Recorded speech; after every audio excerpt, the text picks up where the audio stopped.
Imagine trying to fix massive wealth inequality today. You'd probably think of, new laws, political mandates, or maybe some huge digital campaign. But what if you could do it just by walking up to people and asking nicely? Welcome to This Explainer. Today we're diving into the incredible life of Vinoba Bhave, India's so-called walking saint. I know. It sounds literally impossible for our modern age, right? But starting in 1951, this one man actually managed to convince the ultra-wealthy to just give away millions of acres of their land. And he did it using absolutely nothing but his own 2 feet and a deeply held philosophy. To even begin to understand how he pulled off this monumental feat, we have to look at his fundamental belief in nonviolent compassion. He was absolutely convinced that love, not coercion, not force, was the ultimate lever to shift society. And, as we're going to see, he didn't just speak in empty platitudes, he literally walked his talk. Section 1. The Walking Saint. Let's put the sheer scale of his 13-year walking journey into perspective, starting with the very specific nature of his request. He would walk into these rural villages, sit down with incredibly wealthy landowners, and essentially ask them to adopt him. Yeah, you heard that right. He asked them to treat him as a son and to give him a son's rightful share of their property. He'd then turn right around and donate that exact land to the landless poor. On paper, it sounds like there is no way this should work, but amazingly, millions of acres were pledged for donation entirely voluntarily. Section 2. The First Satyagrahi. So, how exactly does a boy born in Maharashtra back in 1895 become the legendary spiritual teacher of modern India? Well, his evolution was rapid. Back in 1916, he was actually on his way to an exam in Bombay when he read a newspaper piece by Mahatma Gandhi. His reaction? He literally threw his colored certificate straight into a fire. Definitely an extreme way to drop out of school, but he immediately went and joined Gandhi's ashram.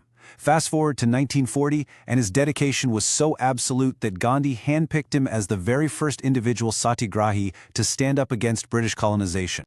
Now, his entire approach to activism was anchored by 4 core teachings: ahimsa, which is nonviolence, satya, meaning truth, and a deep commitment to selfless service and equality. His strict discipline and his early vow of celibacy were so intense that even Gandhi himself envied his resolve. It's really what transformed him into Gandhi's most trusted spiritual successor. Section 3. The Land Gift Movement. Okay, so we know he walked across India for 13 years, but the whole thing actually traces back to one specific spark on April 18, 1951. He was visiting a village called Pochampally in Telangana when 80 landless families approached him, basically just asking for land so they could survive. Now, Bhave didn't have any land to give them, but he appealed to the village out loud, and right then and there, a local landowner volunteered his own land. From this one micro-story, what became known as the Pochampally miracle, Bhave realized that voluntary land reform wasn't just some utopian dream, it was a totally viable strategy. That local miracle spread like wildfire and evolved into a national strategy called the Bhudan movement, which translates to land gift. But it didn't stop there. By 1954, it scaled up radically into Gram Dan, or village gift. This meant entire villages were agreeing to abolish individual ownership altogether and hold their resources collectively for everyone's benefit. He actually managed to secure over 1,000 villages this way. The real genius of the whole movement, though, was the exact math behind his request. He didn't just ask for spare change or some random tiny plot. By asking these families to consider him a son, he requested exactly 1/6 of their land. Why 1/6? Because it formalized his place at their family table. It psychologically made the poor an equal inheritor of the nation's wealth. It really was a brilliant approach. Section 4. Philosophy in Practice. You see, Bhave's dedication went way beyond just land reform. He was fiercely focused on sarvodaya, a concept that means the welfare of all. To put this into practice, in 1959 he founded the Brahma Vidya Mandir Ashram. The goal here was to empower women through sustainable nonviolent agriculture, where they worked the land without exploiting it. This was a total rejection of the mainstream agricultural trends at the time. Bhave felt mainstream farming was becoming way too reliant on expensive technology and a heavily US-style focus on large-scale profit rather than focusing on community health. To spread these deeply rooted ideas, he knew he had to speak the language of everyday people, and he was a brilliant linguist. He mastered Marathi, Gujarati, Hindi, Urdu, English, Sanskrit, and get this, 4 South Indian languages that he actually picked up while sitting in prison. He was so enchanted by the Kannada script, he actually called it the Queen of World Scripts.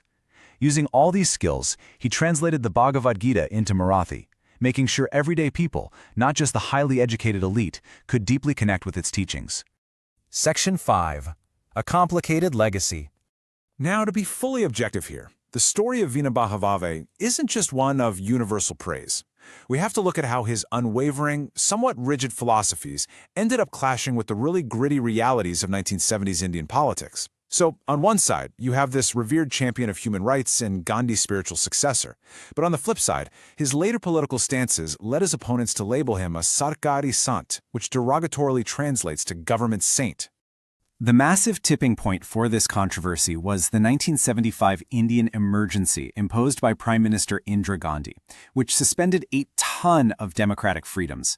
While other activists were out fiercely protesting, Bhave controversially backed the government's move. He actually referred to the emergency as Anushasana Parva, meaning a time for discipline. Because he viewed the situation purely through his own lens of order and spiritual duty, his support made him highly unpopular with democratic advocates. And this stance drew some severe public criticism. The Nobel-winning writer V.S. Naipaul criticized Bhave, saying he lacked a connection to rationality and was excessively imitating Gandhi. Then you had fellow activist Jay Prakash Narayan, who was jailed during the emergency, leaving sarcastic comments about Bhave right in his prison diaries. A Marathi writer named Prakhe Atre even publicly mocked him in print, calling him Vanaroba, which means monkey. It's just a really stark reminder that even the most revered historical figures operate in very complex, messy realities. Section 6. Enduring Impact. But despite those deeply polarizing later years, Bhave's lifetime of service really did cement his place as an unparalleled social reformer. His unique ability to mobilize a massive nation through entirely peaceful action earned him the very first International Ramon Magsaysay Award for Community Leadership back in 1958.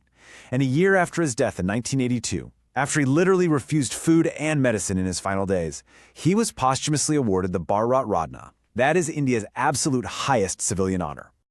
As we wrap up this explainer and look back at his incredible journey, from a young man burning his college certificates to a visionary walking thousands of miles just to ask the rich to freely give to the poor, we're left with a pretty vital question.